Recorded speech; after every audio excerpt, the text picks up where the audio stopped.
Good morning, everybody. I'll take up the topic titled Nucleus Breeding Schemes, that is ONBS and CNBS. Okay, open nucleus breeding schemes and the closed nucleus breeding schemes. And another topic that is development of new breeds or strains or synthetics. Okay, so in this actually, I think I have told you about the breeding tires, that is livestock breeding tires have been mentioned to you. So livestock breeding tires are nothing but I'll just come to that point. So you can just see the, so here is the, I'll just explain you or refresh your idea about the livestock breeding tires. Okay, so you can just see here the what I have given you is livestock breeding tires here. Okay, first one is in the tires we have got nuclear forms is the, it exists in the tires, exists only in the organized breeding organized breeding activity. In the mostly organized breeding activity, when I say it is with the intensive kind of cattle rearing or livestock rearing or poultry rearing, intensive livestock or poultry rearing, or having a organized breeding structure in the extensive system most of the time. So this clear cut tires will not be available because population contains overlapping generations and they will receive inputs from the according to the wish of the interest of the farmer.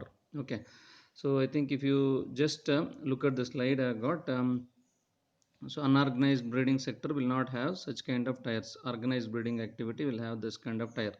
Okay, so this we have got nucleus form is the first tire, second one is the multiplication tire, third one is the field or commercial population. Okay, so nucleus farms are characterized by smaller numbers, the farms are less in number.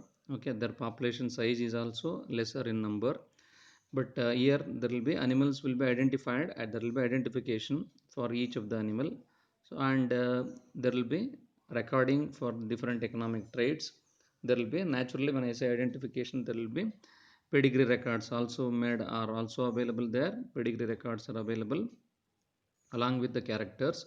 Okay, so there is a need for bigger database in the nucleus forms. Okay, so each animal is identified with this with its pedigree records and there will be selection activity going on. Okay, so and they will provide the input for animal requirement or breeding requirement of the next two tires. Okay, breeding requirements replacement animals for the multiplication tire, and consequently the field will be through the nucleus forms only. Okay, then the second tire is multiplication tire. The main activity of the multiplication tire is to replicate the, as the name says, multiplication. They will have parents, let us say in layers and broilers or in swines they will have the parents. Okay, so that is two-way hybrids will be available in the multiplication tire.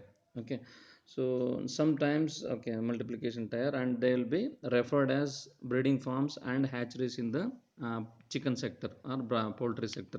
Okay, so because there will be animals required to reproduce the four-way hybrids or ultimate commercial or field level bird will be available, will be produced by crossing of two-way hybrids in the multiplication tire. So that contains breeding farms and hatcheries. Okay, so their number is higher compared to the nucleus forms. Okay, so next one, last level is field or commercial population. This is the one which is characterized by, so there will not be any kind of, in the multiplication tire there will not be any kind of selection going on. Okay, only reproduction to produce more number of individuals. So it should have a facility to produce any number of commercial or field level replacement animals. Okay, so field or commercial level, the next third tier is the field or commercial population. Okay, so this is very distinct in the organized breeding sector, especially in the chickens, wherein field level birds are meant only for the production of meat or eggs. There will not be any kind of reproduction or breeding activity. Okay, so there is identification is optional. In other species it is optional because whenever we opt the field level population as in the ON, and that I'll tell about ONBS just now. Okay, so only purpose of the field level is their number is higher, the number of animals or birds in the field or commercial population is very very high compared to the previous two tiers. Okay, then coming to the this ONBS and CNBS. In the CNBS is closed nucleus breeding schemes. Closed nucleus breeding schemes, when we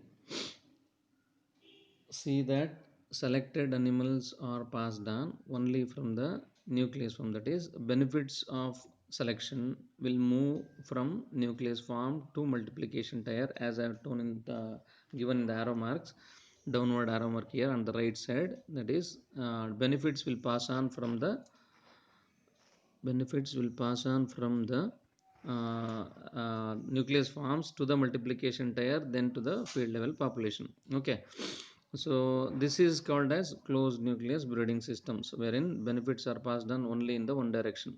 Okay, in the other sector, so in the other this one section called as closed nucleus breeding systems, so you'll have the option is changed here. Only thing is, so in the closed nucleus breeding systems, no selection in the nucleus forms. Okay, selection will be there in nucleus form. No selection or breeding activity in the field level of population. Okay, and naturally for that reason, animals germplasm will move from top pyramid to the lower pyramids. When we come to the, and it is only one way. Okay, so some of the advantages of this CNBS are, so as I told, the number is less, nucleus forms are less in number, selection goes on only in the nucleus forms. For that reason, selection activity, the scope, that is quarantining of infectious diseases, okay, quarantine for infectious diseases or biosecurity, okay, is of utmost importance in the nucleus forms. Okay, and whatever germplasm that moves in the form of semen or embryo from the nucleus forms, or even the animals, wherever natural service is adopted, it will be strictly monitored. We have control over the infectious diseases. Okay, that is only few number of animals or germplasm will move from the nucleus forms to the lower tier. For that reason, biosecurity and infectious diseases control system is very very good in the nucleus form, closed nucleus breeding systems. And the second advantage is, because the number is less, that is nucleus forms are less, so you'll have a good control over the breeding strategy, recording of traits. The monitoring is better in the closed nucleus breeding systems. Okay, and the third important advantage, I can say, so we can think about the what we can say closed nucleus breeding systems. We have the resources required, the expense of recording data, characters, okay, identification of the animals is lesser in the closed nucleus breeding systems. Okay, so these are the three advantages with the closed nucleus breeding systems. So other one we have got one. I will just introduce one more concept called as genetic lag at this time. Genetic lag is nothing but, for example, if you put a selection goal of improving feed efficiency in the nucleus forms, okay, and you practice the selection and see that intensity is increased, you take all the precautions to improve the feed efficiency by, let us say, 50 grams, okay, in the nucleus forms. And if you achieve the 50 grams of feed efficiency in one generation of selection in the nucleus forms, if that 50 gram advantage, if that needs to be seen in the commercial or field level population, let us in the same example, I will take the example of chickens only. So there, if you want to see the 50 gram feed efficiency improvement in the field or commercial population, it takes minimum of 4 years. Okay, minimum of 4 years for the advantages seen in the nucleus forms to be seen in the expressed in the field level or commercial population, because it has to pass through the two generations multiplication tiers. Parents have to reproduce, then pass on to the next level. Okay, so for that reason, that is, there is one generation is already there in the nucleus forms, second generation in the multiplication, then in the third, this one you can observe that this one almost 2.5 to 3 generations of time will be there. So for that reason, we say the benefit or the advantage seen or achieved in the nucleus forms will be expressed in the field level or commercial population after a period of 4 years. Okay, that period is called as genetic lag.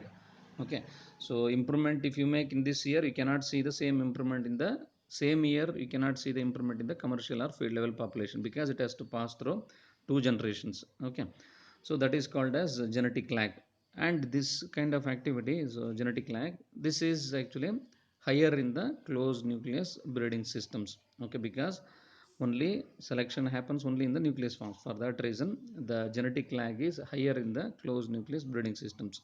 Okay, now we'll come to the other system called as open nucleus breeding system. So tires will be same, the structure will be there, livestock breeding tires in the organized breeding activity, organized breeding activities. So only change is the benefit of that is selection activity or recording will also be there in the field or commercial level population. Okay, will also be there in the field or commercial level population. It is nothing but what we can say. Okay, what we can say, uh, we have got the option of selecting the animals not only in the nucleus forms, we can select record and select the animals even in the field level or commercial population. So what we can say, indirectly saying, we have increased the population that is being recorded. Okay, so once that is the case, and what they do in the best animals from the field will be picked up and passed on directly to the nucleus forms. That is the arrow I have indicated in the left corner. Okay, left side. So where a blue arrow, upward arrow. So we can take the animals even from the good animals, elite animals from the commercial or field level can be picked up and passed on to the nucleus forms.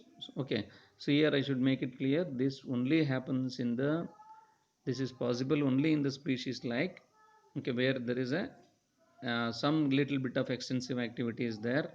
Okay, extensive kind of rearing is there, then you can practice the ONBS. Most of the time in the chickens, this kind of ONBS is not at all operational in the organized breeding sections, because so these are completely a different kind of hybrids. They are the hybrids produced. Okay, wherever there is a hybrid production system, we may not be able to pick up from the field or commercial level population. Okay, I hope you had the clue that what we are explaining here. Okay, and the advantages and disadvantages of ONBS are similar.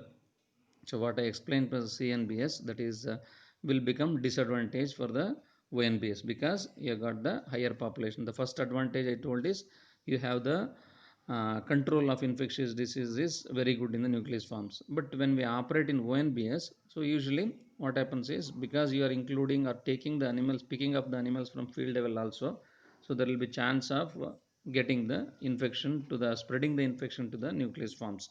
So that risk is there, that becomes disadvantage. And second disadvantage also continues, that is the control over the breeding goals will be lesser in the ONBS. Okay, lesser. And the third disadvantage will be same thing, that is you have, so what we, cost of recording or identification of the animals is higher in the ONBS. Okay, last disadvantage that was there in the closed nucleus breeding systems will be an advantage in the ONBS. Okay, that is genetic lag will be lesser in the ONBS, because we involve the animals from, there will be two-way flow of the selected germplasm. For that reason, genetic progress will be a little relatively faster compared to the CNBS. Okay, I think so other this one is the chance of, you know, I think genetic variation can be increased in the ONBS. So genetic variation is limited because we are concentrating only on the nucleus forms, that is not there. So you can take that also as a feature of CNBS and ONBS, that is genetic variation. Variation can be increased, will be higher in the ONBS. Okay, with that we will, so in the same activity I will just mention one more point over here. You can either adopt the as in reproductive technique or method. You can either utilize natural service, okay, in the any existing CNBS or ONBS, or you can adopt the artificial insemination or multiple ovulation and embryo transfer technology. Okay, so we told in earlier classes, breeding is nothing but reproduction of the selected individuals. Okay, breeding of selected individuals or exploitation of the utilization of the resources available for the production of next generation of individuals. Okay, when we say that, so in the ONBS or CNBS, as a reproductive method, if you use a better technique of exploiting the reproductive potential of the selected animals, better is the reproductive technique in terms of producing numbers, more numbers, so efficiency will be higher. So naturally a CNBS operating in natural service mode will be less efficient compared to the CNBS or ONBS operating on artificial insemination or multiple ovulation embryo transfer technology. Okay, artificial insemination, what it does is it increases the selection intensity of males because less number of males are required, and it exploits the ability of the selected individuals to produce more number of offsprings higher. Okay, there will be more number of progeny are produced by a particular male compared to the natural service. So naturally, for that reason, efficiency is higher. In the same way, we have got one more technique called as MOIT. So can also be exploited for exploitation of the reproductive potential of the selected individuals. Okay, you should keep this in mind. So in order to improve the efficiency of any breeding strategy, that including our ONBS and CNBS, okay, we can adopt the artificial insemination and multiple ovulation embryo transfer technology. Okay, so what it does simply is it gives it what it does is it just gives you. So I'll, in the next slide, I'll just say what is this. I think artificial insemination I don't have to explain, because artificial insemination is a technique wherein males, in the genetic terms I told, so semen of the selected bulls will be collected artificially, and it will be after dilution and extension, it will be stored in the cold chain for future use. Okay, artificial insemination is a technology to utilize the semen or germplasm of the selected individuals for long-term usage on large number of animals. This I can say. Okay, so what we can say, so A is a technique to exploit the reproductive potential of the selected individuals. Okay, in the same way, so MOIT is another technique, reproductive technique, wherein there will be a set of so in the AI we told about the males and males only. In the multiple ovulation and embryo transfer, we also include females as part of the reproductive intervention. Okay, so male component is male, physically male may not be available, only may not be required, only you take the semen is required, you take the semen, dilute it and store it in liquid nitrogen. It will be utilized on any number of females for mostly longer generations of time, longer number of years, and so that the better germplasm is distributed to a larger geography. Okay, so here what we do in the difference with the MOIT is, as the name says there, multiple ovulation and embryo transfer technology. So it is a technique where female component is also exploited for its reproductive potential, to exploit the reproductive potential of the selected individuals, that is female side. What is being done is, in the picture we have shown, that is sperm of the selected bull is taken. Okay, here naturally let us say it is from artificial insemination only, it is collected, and the set of donors and recipient. So you can see here in the left side we have got the donor cow. Okay, so on the right side we have got the recipient mother, one recipient is shown here. Okay, what exactly is done is there will be synchronization of donor cows and the recipient cows with respect to estrus. Okay, so there will be, for example, if you want to transfer the zygotes of from the selected cow for about 6 or 7 mothers, so you need to have the 6 to 7 recipients should be ready along with synchronized with the estrus period of the donor. Okay, so this is done. So after that, once insemination is done with the selected bull semen for the donor, that is elite donor, so then from the they will be subjected for this donor will be subjected for superovulation, so that it will release more ova. Okay, so usually in the conventional this one estrus period, it will release only one ova. Instead of that, in the superovulation, so it will be made to secrete more number of ova. Okay, so more number of ova will be secreted, and semen naturally it will have lakhs of spermatozoa will be there with artificial insemination also. So they will be ready. So we will have more number of compared to the conventional reproduction in the females. We will have more over released. So they will be fertilized by the available number of spermatozoa. So most of the time it is around, we can expect something like 6 to 7 or even 10 or 12 zygotes, fertile zygotes can be expected in the donor.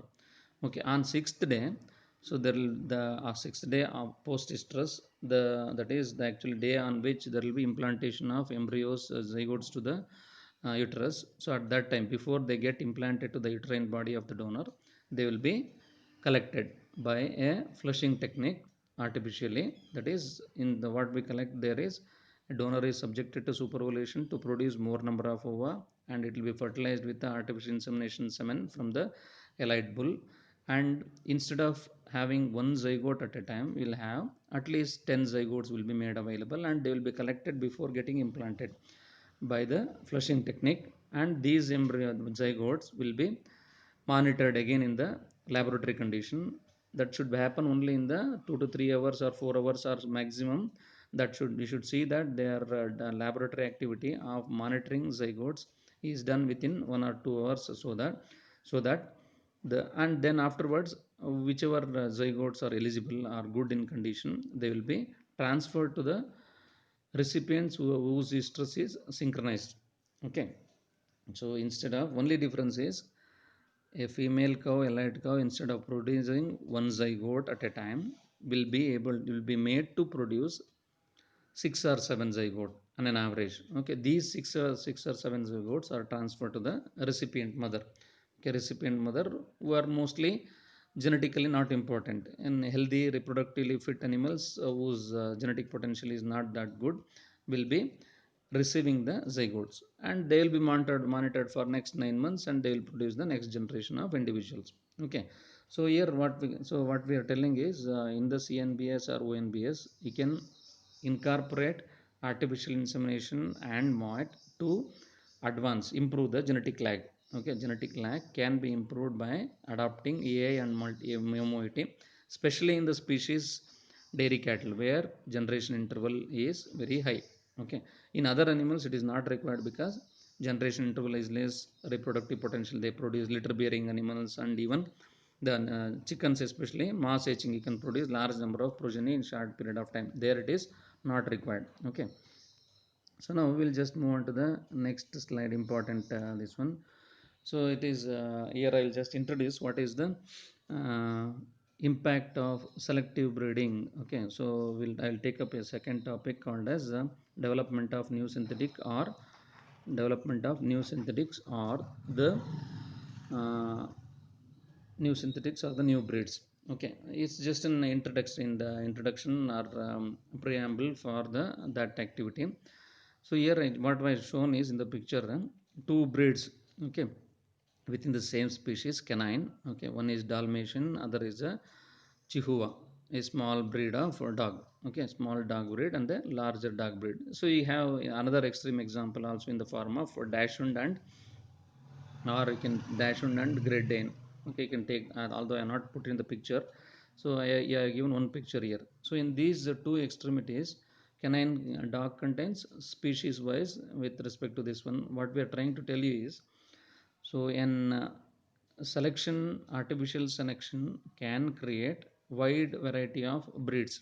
Okay, after a long generation, longer number of generation, and intense breeding, intense selection, you can have lot of divergence. Lot of divergence can be created. Okay, so now we may say they may not be required. So a dog of uniform size everywhere, it might be required. But the thing is, in order to, variation is an important asset for the nature to create new variations to meet the conditions of different environments and different geography. Okay, so here in the artificial selection, so depending on the need of human, so selection is practiced in one of the direction, so that variation is accumulated in one of the only one direction, and there will be divergence. Okay, so this divergence can be created, the option is there, because dog contains around same, canine naturally contains same number of chromosomes to start with, but with the same chromosomes we can create so much of divergence. Actually this was possible. So much variation. Even if you look at the cattle breeds also, we have got an HF breed specially meant for milk production. As all of you know, HF is a breed meant for milk production.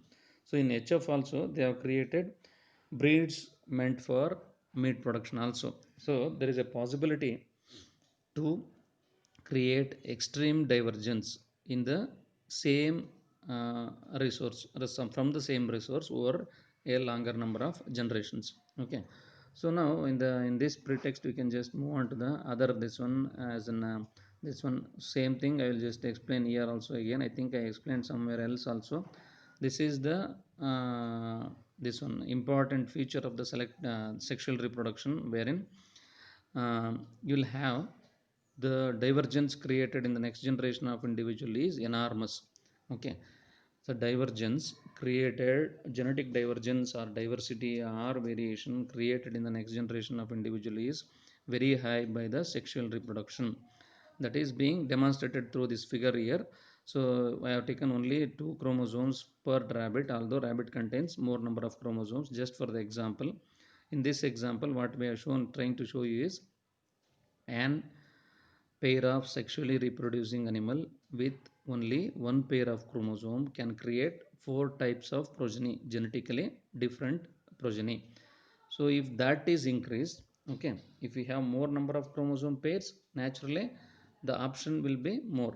So the more will be the variety of animals produced in the next generation of individuals. Okay, so what we are trying to point out here is sexual reproduction offers opportunity to create divergence, okay, in the next generation of individual. Okay, so that can be exploited directionally in order to produce distinct individuals. Okay, how it is done, we'll just move on to the next. The key points that you should remember before thinking of the development of new breeds is will be new breeds will be the first point that for any species of for that matter, you should have the utility of the final synthetic or breed. Here synthetic word I have given, synthetic is nothing but most of the time it is a combination of more than two breeds. Okay, a resulting breed, if it has got the contribution of more than two breeds, it is referred as synthetic. Okay, so you should have the how it useful is the final synthetic, that should be borne in mind before jumping onto the development of new breeds, okay, or synthetics. Then we should also have the clear picture of infrastructure required, because most of the time the breed wise infrastructure required for the development of new breed will be very high. For example, if you want to start, you need to have a set of reproductively fit animals. You should have at least 100 or 200 numbers are required of each breed that needs to contribute to the ultimate crossbreed should be there in the farm. Okay, and you should also have the technique, that is either artificial insemination or the human resource should be made available. Okay, so these things are the important this one. And other than that, you need the time. It's not a short term activity, it's not an instant coffee like thing. So you need to have lot of time for the development of new breed. For that reason, you should be cautious and you should think of the resources a particular institute or an entrepreneur has got before jumping onto the new breed development. Cost involved naturally is also high, so that needs to be taken care, whether we can bear the cost of experimenting, that should also be thought of. Okay, then you should also know what is the market advantage in the farm, either whether it is for livelihood option, whether the new synthetic will meet the livelihood option of the farmers or the fancy needs. Just in the cat and dog species, it is fanciness is the fancy is the important purpose rather than the livelihood option. So for that reason, you should have in mind. So if it is fancy and customer is ready to bear the cost, you can experiment, there is no problem. Okay, so and so just in other, and you should also see species involved or feasibility ultimately. So if it is cattle and buffalo, it takes a lot of time and results may not be very very rewarding immediately in the short period of time. So and feasibility, that is whether you can market, whether it will be useful, whether people accept, these things should be kept in mind before going on to the new breed or new synthetic development. Okay, and most of the time in the, especially in the chicken sector and swine sector, it is the important marketing advantage with respect to distinctness. Okay, so you know that in the even the marketing also, they want to have a important product features that are not there in the other products, so that it is marketed better. Okay, so in that way, that is also an important point that needs to be uniqueness. That is, uniqueness of the product is also an important in the development of new breed. Okay, and here we should mention one point, important point here. I think we should say it requires a lot of time, and there is a difference between cross breeding program I have mentioned in the breeding strategies and the new breed or new synthetic development. Okay, difference is cross breeding is done in only one generation. For one generation, germplasm of different two breeds is available. Utilize them for crossing. You will have the set of crossbreds are available. And for further breeding of these crossbreds, we require a different germplasm is required. But in the new breeds development, most of the time they think of the reproductive this one, how whether a new breed sustains on itself. Okay, whether a new breed sustains on itself, that should also be thought of. For that reason, we have to continue the intersemating among the crossbred generation or the resulting synthetic for a few generations, so that there is a stability of inheritance. That is, when we say breed, it should have a set of features which are unique for itself. Okay, in order to retain that unique feature, you need to intersemate the resulting crossbred generation or synthetic population for a few more generations, so that there is a stability of inheritance. Okay, you keep this in mind. We'll just move on to the next slide directly. So I just given some examples of cattle. Okay, cattle breed where you can see the cattle synthetics that have been tried are Taylor Patna, okay, Jersin, Sonandini, Friswall, Current Freeze, Current Swiss, Jartar. Okay, so I think Taylor Patna is one that has tried in the Assam or Bihar regions. Shartarn and Jersey cattle. Okay, Shartarn and Jersey cattle with the local breed. So the inheritance was less of Shartarn and Jersey was incorporated in the local cattle. And as I just now previously told in the previous slide, cross them for some generations and intersemate the resulting generations for some more time, some more generations, so that there is a stability of inheritance, then pass on it as release it as a new breed. Okay, so almost this takes almost 10 years for the development of a new breed, 10 years or more in the cattle. Jersin is another breed that is being crossbred, that has been a new breed that has been evolved. Jersey, and it is produced by Jersey and Red Sindhi cross at Allahabad. Okay, so like that we have got another popular one called as Sunandini that was developed in the Kerala by crossing brown Swiss with nondescript cattle in Munnar, that is Kerala region. So it has got a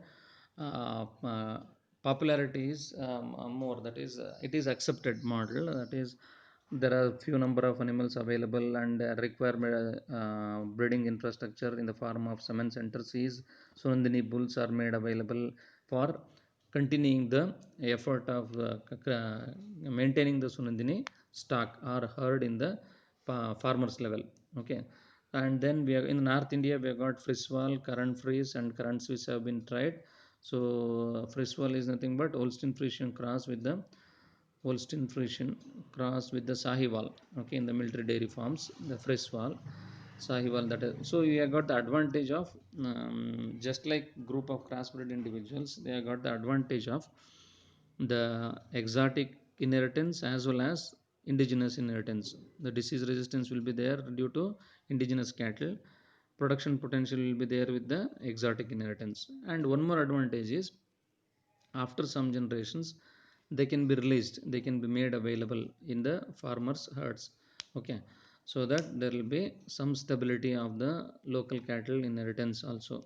Okay, and we have got, and here one more advantage is, I think in the breeding strategy I explained you should maintain a exotic in cross breeding, we have to maintain inheritance of 50 to 62.5 percentage exotic inheritance in the crossbred cattle. Okay, so that problem of maintaining, because it is difficult to identify an animal belonging to a particular generation or particular level of exotic inheritance, so that problem is taken care by these kinds of synthetics or new breeds. Okay, we don't have to look at the exotic inheritance, you cannot test that. For that reason these kind of breeds will be useful. But having said that, in India especially, the popularity of the new breeds or cattle, especially cattle, is very less. It is restricted, the usage is restricted only to the public sector farms. Okay, In the other countries, what have been tried are Australian milking zebu. So that is with the cross of zebu cattle, which has got a Sahiwal inheritance. Okay, at 22%, 20 to 40%. So it has got a distinct advantage, that is with respect to heat tolerance. And we have got Australian Frisian Sahiwal also, that is being tried. Okay, so and have got Queensland. Okay, Queensland it in Australia, Frisian. Then we have got the Jamaica Hope of Africa, so wherein 80% Jersey and 15% Sahiwal with the local cattle has been developed, remaining local cattle. Okay, 5% from the Holstein blood. A new okay, altogether a different breed. This is Jamaica Hope. It has got 80% Jersey, 15% Sahiwal, and 5% Holstein blood. Okay, blood means chromosomes, inheritance level. Okay, so these kinds of synthetics, so if they are able to meet the livelihood option, create a new livelihood option for the farmers, then you can think of creating such breeds. But it requires lot of infrastructure and lot of time also. Okay, so remaining Brangus, Santa Gertrudis, it is in beef cattle, beef synthetic that has been developed by crossing Brahman and Shorthorn. So both of these have got the advantage of heat tolerance of the indigenous cattle. Okay, where in the tropical countries of the western region, they can try the breeds. Okay, and beef master. Usually, this crossbreeding will involve higher performance crossbreds in the farmer. When the variation is mixed, then because of heterosis, there will be advantage of heterosis also in the new breed development. Okay, so then we will come to the next this one. In the sheep, actually you can just see some few breeds have been mentioned in the sheep in the same way: Bharat Merino, Avivastra, Avikalin, Aviman, okay, and Indian Karakul. Okay, above I think we have got Avivastra and Avikalin and even Bharat Merino are for the wool production, fine wool production. Aviman is the breed that has been developed especially for the mutton purpose. Okay, in this what we should keep in mind is, depending on the region where they are tried, we need to have some inheritance of the local breed in order to sustain well. And if the fine wool is required, you should utilize the merino or the wool breeds, fine wool breeds, merino or the rambouillet should be tried. And if mutton or meat is the important character, then you should try the Suffolk and the other breeds which are good for meat production. Okay, so here you can see here in the Aviman, actually Suffolk is tried. Okay, Suffolk is the breed that is being tried as the exotic inheritance. Okay, so and in the other this ones where the wool production is important, Rambouillet and Merino are tried. Okay, you can see the details that have been given here. So I think most of the time Isardale is another breed. Bicanary is crossed with the Australian Merino. So Merino, wherever wool is the important product, or you feel that that is the important product, we should obtain. So breeds of suitable this one should be tried. And this one is in the indigenous section also. We have got in the exotic, you should try the fine wool category. In the indigenous, one which is suitable for that geography or one which is better in that character should be tried.